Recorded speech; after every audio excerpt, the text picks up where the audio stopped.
Alright, welcome back everyone to Bookish Organized Chaos. What I am going to show you today is how I have decided to take down my to be read.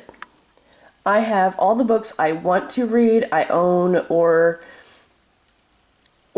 as far as haven't yet read, on my Goodreads. Goodreads is for those bookworms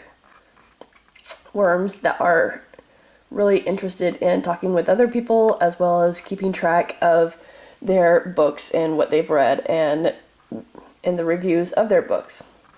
As you can tell, I have 1,723 books that I want to or need to read.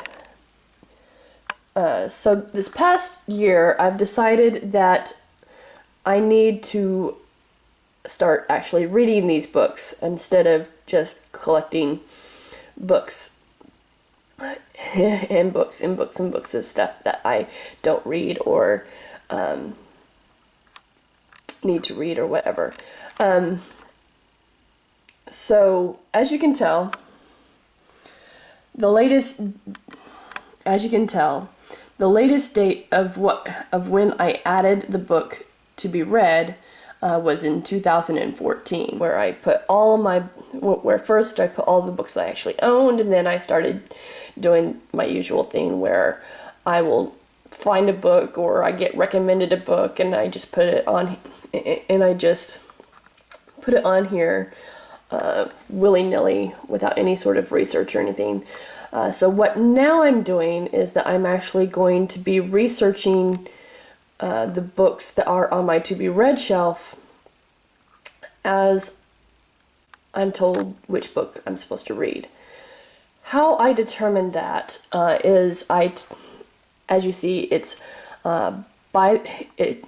is sorted by the date that I added the book to my to-be-read list. And then what I do is I get my handy-dandy cell phone. Oh, that's my husband. Sorry. Just one second. And then what I do is I find my randomizer,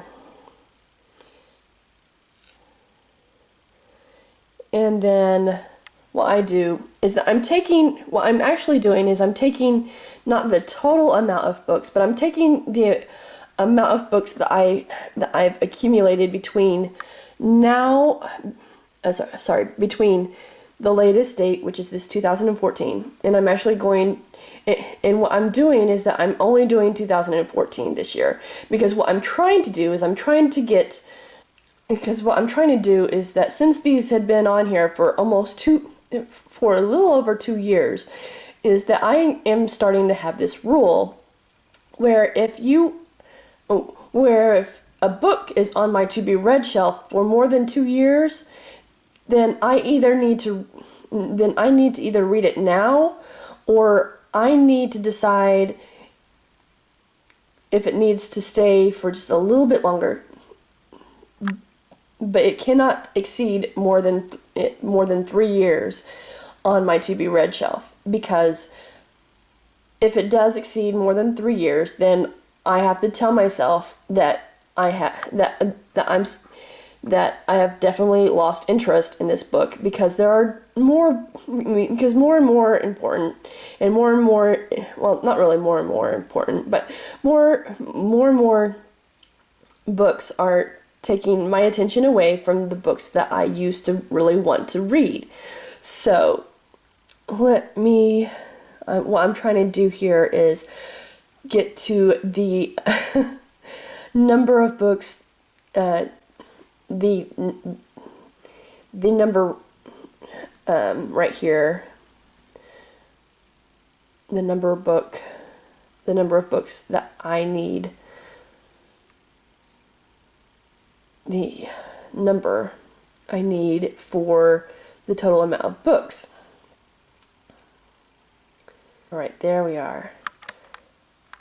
So I currently have 503 books that have been on my to be read shelf for 2 years.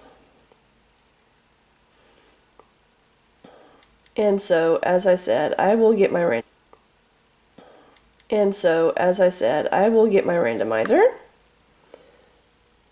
Where are you? There we are. Sorry. And I will put in the 503.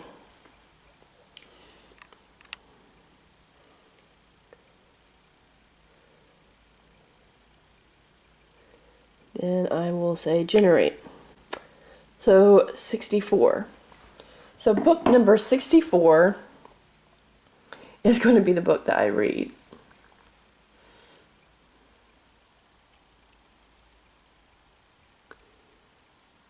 So number 64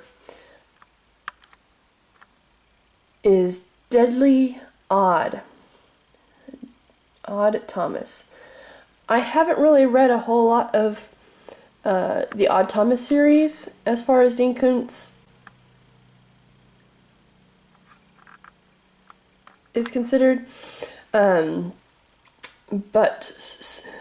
so what I'm going to do is I'm going to see what the reviews are, what the rating is. So it's a 3.97. Are any of my friends on here saying that it's a good idea? Jessica Nelson does. There's not a whole lot of other people. How many pages? And then I look at the synopsis and see if I really want to read it or not. If I do, I go ahead and I'll go ahead and read it. If not, then it will then be removed from my to be read list and forgotten. Or eventually, if I forget that I removed it, I will add it again, and it'll be at the very bottom of my list, and it might be removed again, or it might be read. You never know. So that is how I'm going to shake down my to be read list.